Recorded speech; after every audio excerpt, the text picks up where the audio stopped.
Hello, we are truly in the last days. I've never in my life seen so many people who have a form of godliness. I mean, titled up, dressed up. I mean, just walking around like they're so clean cut in the spirit, but yet truly deceptive in all their ways. The Bible tells us in 1 Corinthians 10 and 13 that no temptation has seized you except what is common to man. And God is faithful. He will not let you be tempted beyond what you can bear. But when you are tempted, He will also provide a way out so that you can stand up under it. We're in a time right now that people are always trying to find an excuse for what they do or the way they behave, when actually, really, they're just liars and they are deceptive. And we've got to really, really watch these type. I want to talk about these 6 behaviors, these type of characteristics, that the fruit that they'll be trying to do when they are really, really deceptive. Most of the time, they're deceptive because they are jealous. They're deceptive because they have a fear of rejection, or they have been rejected. So they have a tendency to be very, very deceptive and very, very controlling and manipulative. But I want to share these particular characteristics so that you can kind of see how this fruit has filtered down from those people who've been challenged, maybe in your ministry with you, because maybe you had to correct them, or maybe you had to be able to try to show them where they had erred at, or whatever that case may be. Many times they show this type of behavior because they don't like for you to correct them. They don't like you to show them that they made an error, because they don't think they got a problem. They think that you're the problem, and they think that you're always picking on them. But this is important for you to know that this deceptive spirit operates in people in different facets in different times, and it depends on which button you're pushing that will cause them to jump into that type of mode. And so we're going to start out with this first reason, is because these deceptive people do not want you to change your mind. They want you to be removed from your position. They want you to remain saying yes and never no. They want to try to change your mind. They don't want you to change your mind about anything. They want to make sure that if you have changed your mind, or if you made a decision about something, they're going to do their very best to make sure that they change your mind, because they want to remove you from the position of that authority. They want to usurp the authority by trying to say you made an error. So they're going to be deceptive and work in a way to say you made a mistake. Oh, you don't remember. Oh, yeah, you said that. And so to make it look like that you're out of order, or that you can't run the ministry because you're so wishy-washy. That's the way that person's going to try to appear. And they usually try to do this in a group of people around, or they try to make that a comment around other people to say, oh, there they go, there she go again. She can't even remember that. Wow, I can't believe that she forgot that it was just yesterday. It was just last week. And so I don't know how she's gonna handle this, because she should have never told me that. In other words, you're not gonna let them say no. You're not gonna let them change their mind. That's the first deceptive part. And the second thing is, this deceptive person, they do not believe they're wrong. They believe you're wrong. They believe that everything that you do is always wrong. If they've been in error and you corrected them, they don't like to appear wrong. They don't like for you to approach them to show that this error. They don't even want to find a better way to do what you're trying to show them to do.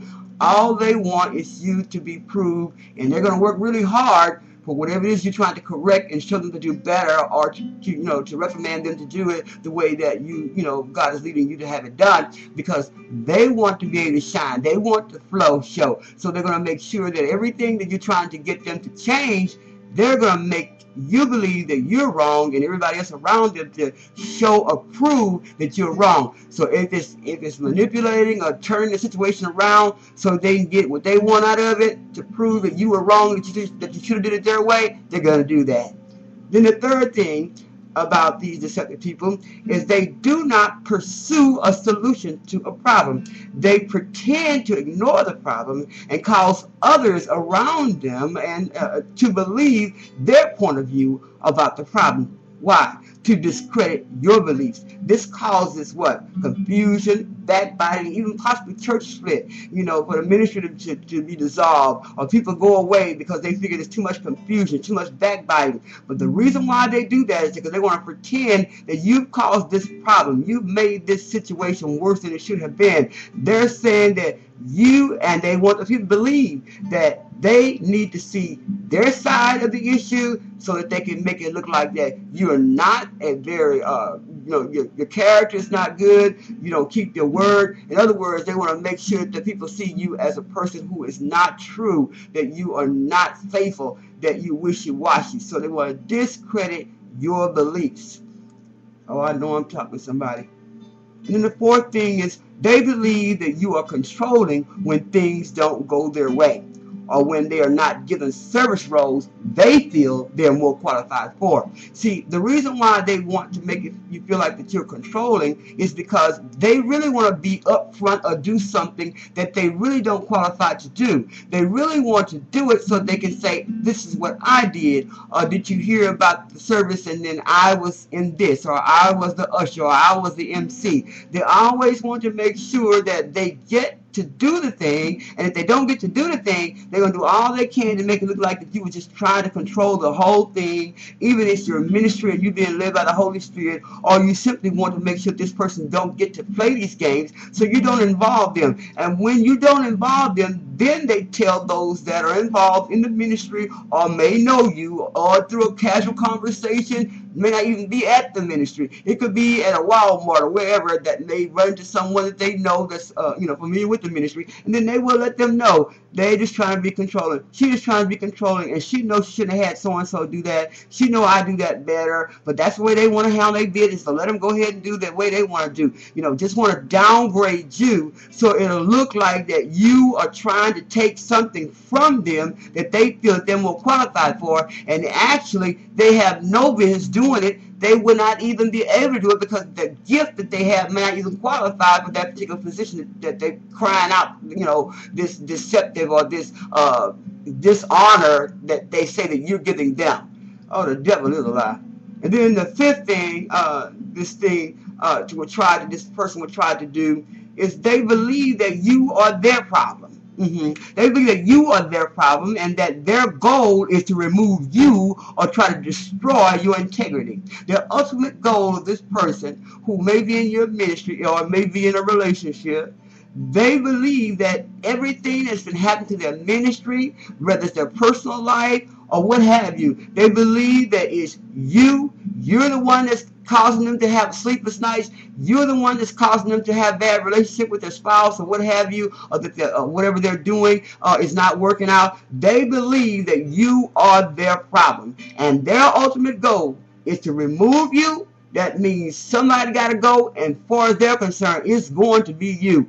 And if they can't get you down through usurping authority, they're going to try to backbite you to the point that everybody's going to be believing what they feel about you. All this woe is me and all this crying and going around talking about what you do in the ministry. And sometimes those that work up close and personal will be the very ones that will destroy the very integrity that God has sowed into us. But the reason why they can't do it is because the Bible said that no weapon and no word formed against us shall prosper. But needless casualties is what this message is about. So you can begin to keep your eyes open and walk circumspectly so you can see those who are up close and personal. I know I'm talking to somebody who would take the very little bitty thing that you might say to them, such as, last night me and my wife was having a little spat, about the eggs. I didn't like the way they was fried. Any little thing, and they'll blow it out of proportion and say y'all had a big blowout at home and she's sleeping, made you sleep on the couch, or vice versa. The woman is, was really, mouthed really bad by the husband, and she cried all night long, and all this stuff to something that was really not true. I mean, just trying to be up close and personal and asking for prayer, but they want to take that, they're going to use that one little nugget, they hold that over you to say, Now I know I got something that I can tell everybody to make sure that you obey me. And if you don't, you're going to wish you had it. Because why? I'm going to use that everywhere I go. I'm going to talk about how you and your family got problems in this ministry. How everything going on in your family. How your daughter might be having sex. Or how your son just got out of jail. Or whatever that is, to try to make it look like that your church or your integrity is not what it is that you claim it to be, or that you try to, portray. But the devil is a lie. The ultimate goal is that person is to get you out of position. Why? Because they want you to be removed so they can stand there flat-footed in the face of people and be in this deceptive mode to tell them, I hate things turned out like it did, but after I prayed for him or her, it looked like they still wanted to be rebellious and not obey God. We're just trying to do ministry over here. We're just trying to serve the Lord, and they just trying to control everybody. But what the ultimate goal is, like I said, is to usurp and uproot the leader. But the devil is a lie. Now, here's why they don't believe that they have a problem. This is number 6. They're prideful. They're jealous. They are been rejected, so they feel like that they have to reject others, and they fear rejection. They're controlling. They have false humility. They will come to you as though they're so humble, but it's all false humility. They're very rebellious. They're very manipulative, and they practice witchcraft among those that you serve. They have this deceptive characteristic that they always want to share their past hurts. They always want to flow in the spirit of woe is me. They always want to flow in this spirit of distrust. But the problem is that they have shame. Shame, unspoken shame. Fear, unspoken fear. Excuse me, got a little dry now. There. Unspoken fear.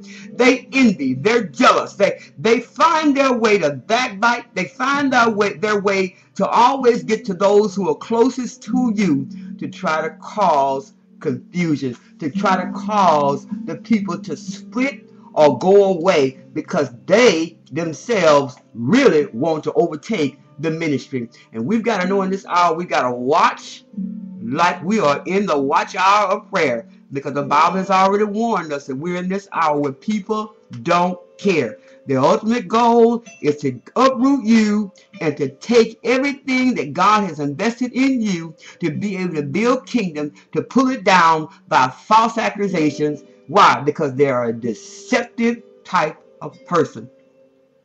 The Bible tells us in Proverbs 3:26, the Lord will be your confidence and will keep your foot from being snared. And so you got to remember, it does not matter what the devil brings. It does not matter how many tricks that person try to set up for you. You also need to be reminded in this, and you can pray this out loud and know that it is truly powerful, that every word that they speak and every trap that they set, they shall eat the fruit of their own lips, and they shall fall into their own traps. And it is so. And guess what?